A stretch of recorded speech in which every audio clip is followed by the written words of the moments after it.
We are going to talk about a topic which a lot of us may experience either ourselves or through a loved one. It's important. We're talking about depression. Did you know that October is National Depression Awareness Month? There was already a screening day on October 10th, so we passed that. But listen up. If you or someone you love, whether they're a vet or not, are experiencing depression, gosh, you got to get help. You got to get treatment. You got to get to somebody, whether it's a psychologist, even a therapist, a LMHC, licensed mental health care provider, or a VA doctor if you're a veteran.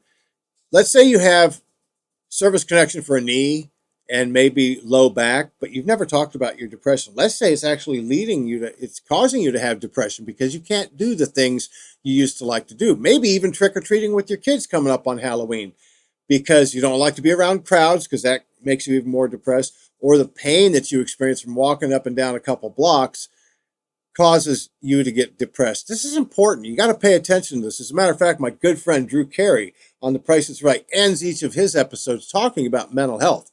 It's not just we have to care for bumps and bruises and scratches. We got to take care of what's up here too. And this is the month to focus on that. So whether it's service connected or not, and we can talk about how you can get service connected for it, but you got to seek treatment.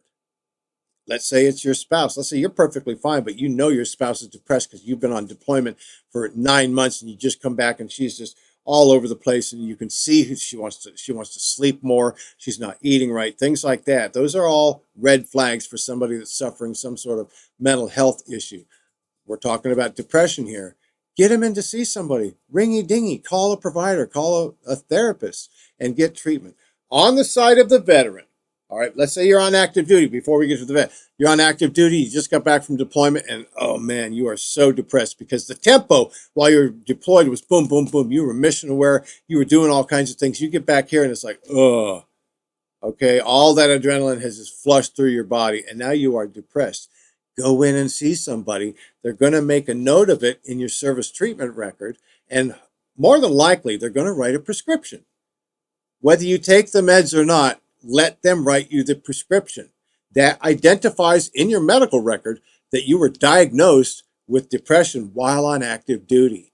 So if it follows you outside, if it follows you beyond your active service, if you're getting ready to separate or maybe even retire, then we've got this nexus, this bridge happened in service, still bothering you today. And this nexus or bridge, especially within the 1 year window after filing your claim, they rate the criteria signs and symptoms of depression, and then they'll assign a percentage, whether it's 0, 10, 30, 50, 70, or 100.